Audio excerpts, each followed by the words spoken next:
We're finally getting into it, boys and girls. And like God, I hate the Japanese lyrics to this. Why? What's the matter with this? There's nothing wrong with the Japanese lyrics itself. It's just that compared to the GameCube's opening music, this feels whack. Wait, is it different in the GameCube? Yeah. Oh, what's it's more like a generic, alright, let's get ready to have a big old-fashioned adventure, yeah, kind of thing. This is J-poppy as fuck. This is generic J-pop music number 101. Yeah. That could be in the beginning of any anime opening sequence. Nah, that would actually be Tales of Graces. Ooh. But ladies and gentlemen, we are finally doing it. Our first Tales of game for the channel, and we're starting with Symphonia. So, for those of you that have been keeping up with some of the constant updates that I made sure to announce in streams or on the channel, and I do apologize if I wasn't blatant enough, this is not Final Fantasy VIII. No. Matt, do you want to explain to them why the change of mind? Once again, I was playing through it, like trying to get some footage recorded for Johnny, and I forgot exactly how boring the startup is. Like, you gotta rev up the old engine before it gets anywhere. And I was falling asleep through it. I mean, I could do it by myself, no problem, but I was also thinking of Johnny who had to sit through that, and I was like, I can't put him through this. But to be ironic, though, I thought I would sleep through Persona, to be perfectly honest, and I made it do that just fine. Yeah, but 8's like different. Persona's got some... Persona 1 is just that bad because it's archaic. 8's just aged. Wow. I mean, like, I still love Final Fantasy VIII, but I couldn't sit Johnny through that. I couldn't even tolerate myself. We will get to it one day, just not now. Yeah. In the meantime, let's stray away from Persona. Let's stray away from Final Fantasy. Let's get Johnny out of that comfort zone. Yeah, let's get Persona was out of my comfort zone. And I think it was pretty fucking obvious throughout the entire playthrough. But yeah, we're going into the Tales series, folks, and we're starting off with Symphonia. This is the first Tales game you ever played? No, mine was Destiny. And that was for the PlayStation 1. Oh, okay. So you go back as far as the PS1. I had never played a Tales of game. Symphonia is my very first one. So this game popped my Tales of cherry. The Tales of Poppin' Cherries. Anyway, okay. Let's see what we got here. We got battle rank. We're going to keep it on normal. Message speed. This will be instantaneous. Very good. Window color. Window background. You want to look around or you want a different color? It's up to you, Matt. You're the one in charge here. So yeah, we got two things different for this weekend RPG, folks. One, it's live. This is not post-commentary. We're actually playing the game as we're speaking right now. Two, it's 2 players. I'm actually going to be joining Matt for this one. Yes. Now, one thing here, and this is something the HD remakes fucked up. There are some skits in the game you get that are English. Yeah. Even if you leave voice acting in English, at some points they actually go Japanese. I don't know why. They just got fucking lazy. Anyway, I love this intro. Oh, Tales of Symphonia. During my last trip to the Too Many Games Expo last year, I actually did purchase the GameCube version off of someone. And now you got this version, so whoops. Whoops. Yeah, because folks, let's hit new game. Let's get started. I'll explain as we go along. But this was a game we were initially going to start about as early as February when we mentioned, because that's when Matt initially changed his mind. And then when I mentioned that on Twitter that we're changing things up, everyone reminded me, wait a minute, dude, the HD version's coming out in a month. You might as well just wait for that version. I was like, really? And now we got now we got extra costumes for actually kicking this in.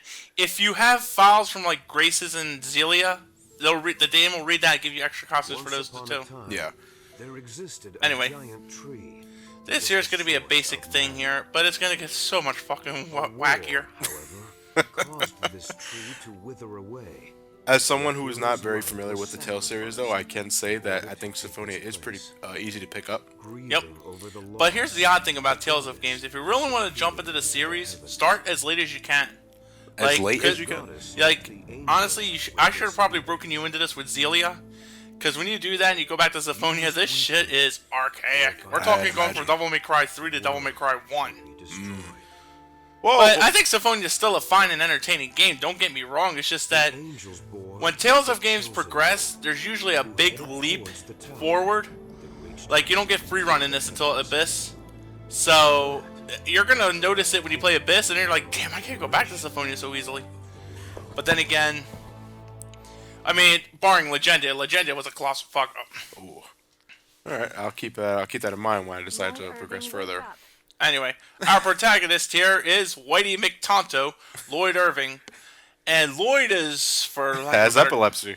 Not epilepsy, narcolepsy. Narcolepsy. And fucking dumb.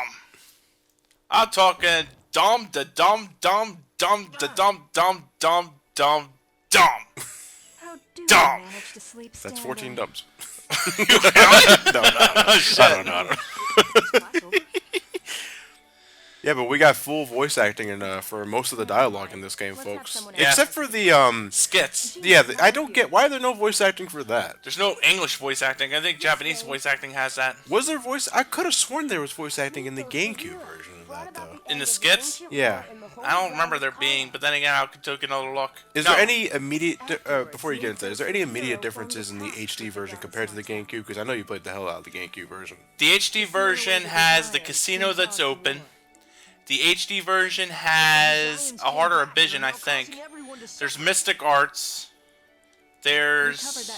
Well, the Mystic Arts are kind of goofy because there's certain combinations. And there's certain, just like they have now. I'm pretty sure Elements that will wake you up. remember how fresh I was as we go along. But anyway, what's going on here? Alright.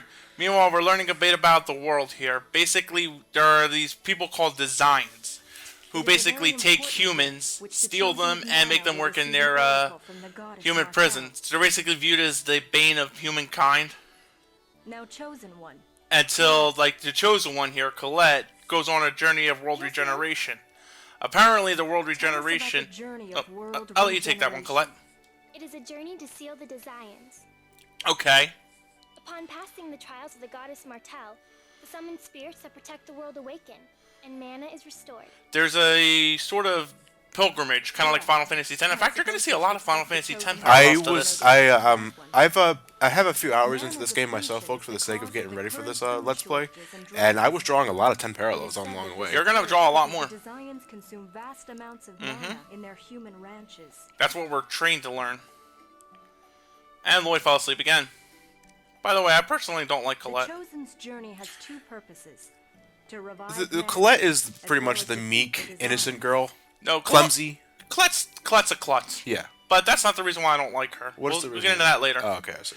Anyway, there's going to be a journey that she's going to undergo. She'll revive the mana of the land and defeat the designs. Because without mana, which is basically life force, think of it like life stream for Final Fantasy VII, the planet will wither and die. So they go on this pilgrimage to restore the world's mana. Essentially, yes. Settle down. It would And the seem game- that the time for the oracle has come. Jackpot. I will go and check on Keep the calm. chapel. Just the men in black. Stay here and study on your own. What were we doing again? Pancakes! Professor! Cambodian lobsters.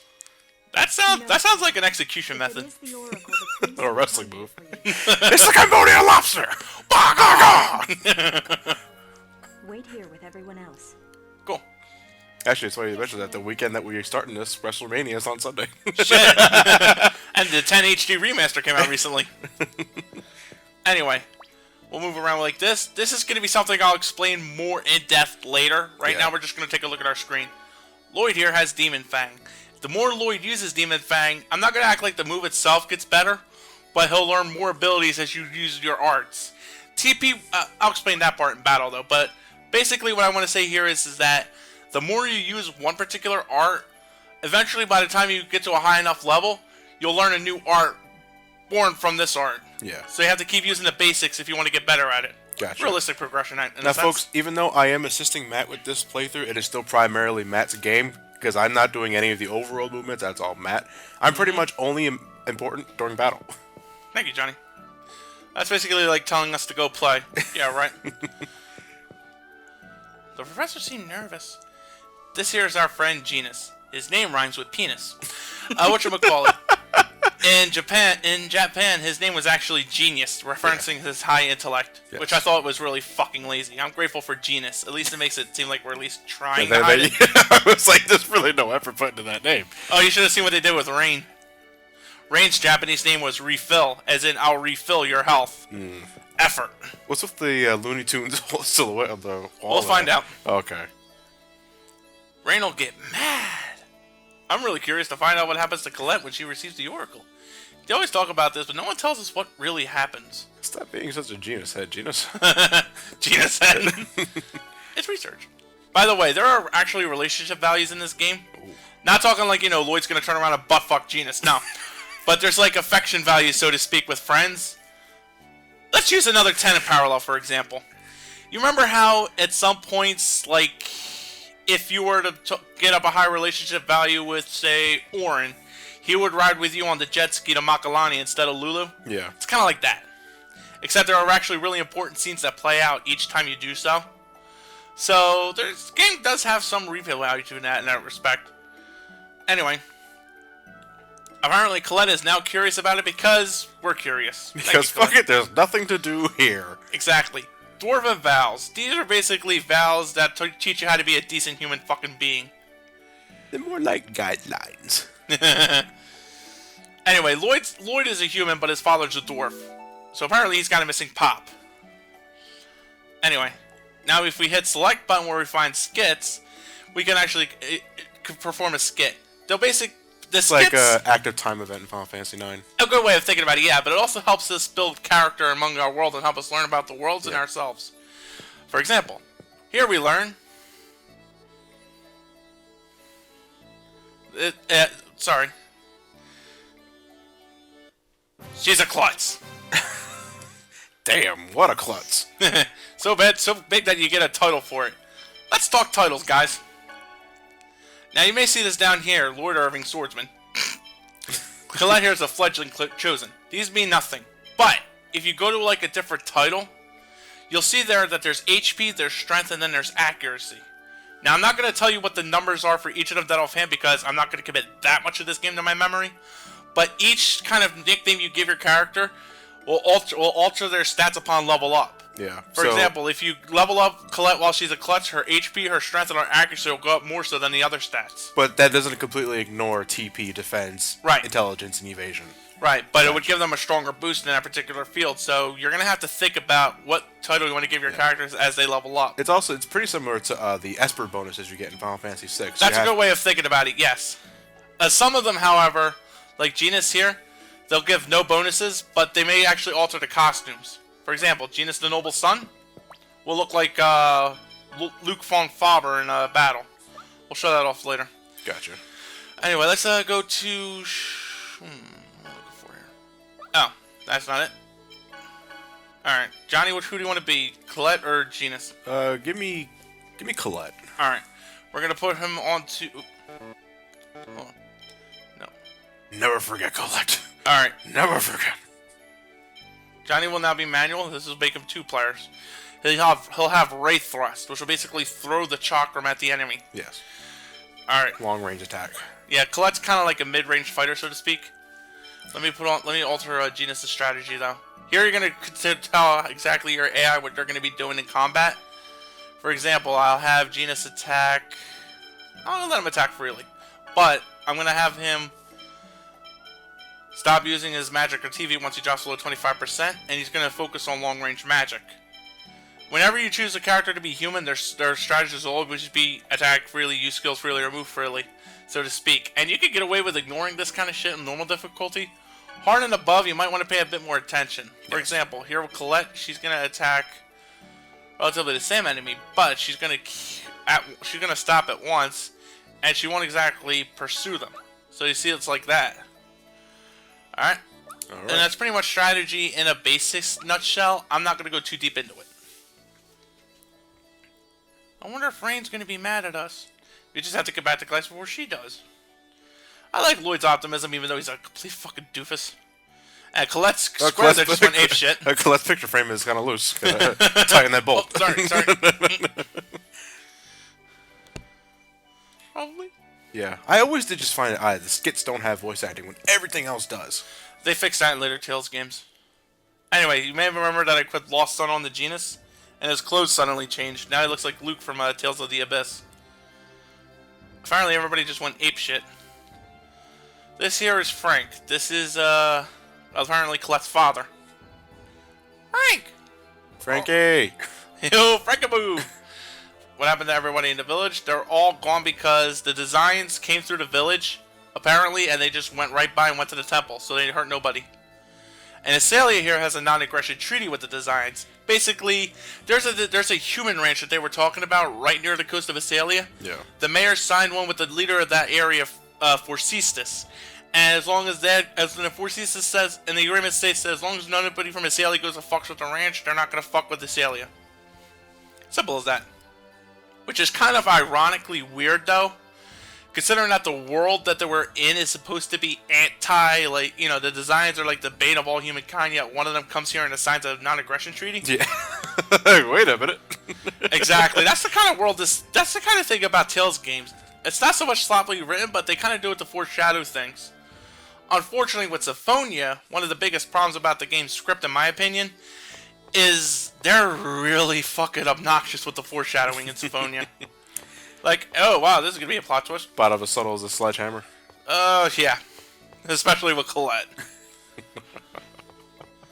Anyway, let's go to an item shop. What can we do? And was it Iselia. Iselia, yeah. We I'm could still just trying to get names. Welcome to Halo. Yeah, my thoughts exactly. We're gonna buy a shitload of magic lens. All the weapons here are everything we're already equipped with. Now, there's one thing about this, guys. There's gonna be some nicknames I'm not gonna go after for the sake of this Let's Play. But I'll point them out whenever, you know, we come up to them. Alright. So why a shitload of magic lens? Because we have to scan a lot of enemies. And to do that, but it's for a certain thing I'm not going to completely show off, but I'll try to fill in as much as I can. It's for the monster book later. Gotcha. These are save points. Better be careful, don't overwrite my save file. Oh. Almost did. 30 hours, you don't need that. 30. Was that you got the Excalibur too? Do it again. I don't believe you. I don't believe you. Anyway, we head north here. Fucking talking skull. Oh, I hate when those are up. Yeah, I know, right? Anyway, the monsters will have some kind of palettes like this here, talking skull. This usually gives you an indication of what kind of monster you're going to be fighting. Yes. For example, this talking skull here means you're going to be fighting either undead or dark monsters. And bada bing, zombie. Oh, wait, Colette. Anyway, you're going to hit X to basically attack. X is close range. Circle is the special move button. In this case, it's ready thrust for Colette. Right. By the way, this they don't have subtitles in the regular version. Also, combat's a little they're a little quicker though. Anyway, Every time you land a successful hit, you gain was it TP? No, yeah, no, you get 1 TP per hit. Yeah. TP. Anyway. Boy's got some TP. Anyway, this here is an X sphere. X spheres grant humans the ability to truly fight back against monsters, like Lloyd in particular here. Otherwise, how else would you explain a kid kicking the shit out of a zombie with a wooden sword? You're in the wrong neighborhood, motherfucker. Exactly. Go get him, Genis. Anyway. What was I gonna say? Like Johnny showed you, keep doing. You're in no real harm to doing your arts. Me and Johnny are gonna go after the ghost here, and Elliot's gonna. Genis is gonna blow up the monster here. Sits. All right. Once you're locked on target to an enemy, you can only go in a straight line towards the enemy or away from them. Yeah.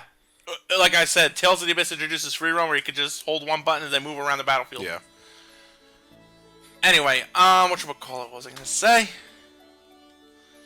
I don't even remember. Oh yeah, there's a title for Lloyd to get if you somehow manage to obtain, like, if you manage to beat like a certain amount of enemies with a wooden blade. Like, yeah, when like so many, I think you have to. No, I'm sorry. You have to get all the way up to a particular boss battle in the game using only the wooden blade, and then beat that boss, and then you get a title for him. It's not a bad title. There's gonna be one for Genis we're not gonna get called I Hate Gels, where you have to make it all the way up to the boss battle with Pronema without using one gel item. Damn. Which is rather tough. Colette's got one as well, where you have to reach up to Eubaris without having to revive anybody. That one isn't as hard as it seems. I actually remember one playthrough I got both I Hate Gels and the title from Colette. Friendship First, I think it's called, with Colette. These are monsters you can avoid on the field, but Johnny needs combat to hide. There's no random encounters in Tales of Symphonia. Right. Ooh. I caught your shit, rabbit. It's not just a matter of hitting the attack button though. You can also combo with special moves, which is also another way of that's another way you can unlock moves, isn't it? Exactly. You just keep whacking them and then hitting circle at the end of your art. You deal more damage. Later on in the game, when we get more advanced arts, I'm going to teach you about chaining arts. Meanwhile, just kick the fuck out of everything. Ooh. Anyway. There you go, Johnny. You can also angle your attacks holding up and down and whatnot. Yeah. And you'll either do jumping attacks and stuff like that. Also, depending on I think whether or not you're manual, semi-manual, or semi-auto or automatic. It depends upon how well you'll move. Yeah, it also depends on what buttons you press them. Because you can guard, you can also jump. Right. Never found the point of jumping yet. You'll find it soon enough. Okay. Well, actually, in this game, I don't think you will. But I remember Iselia making a big damn deal about it. Square button is your block button. Ooh. You'll notice something on the upper right there. You see the grade? Yes. The quicker you defeat an enemy, combined with how many hits you land or how many each time you take, will go into your grade. Grade is used to help you buy stuff like synthesis materials, or at the end of the game, you'll get the access to the grade shop. I'll probably shut it off at the end of the game. Look forward to it. 80 hours from now.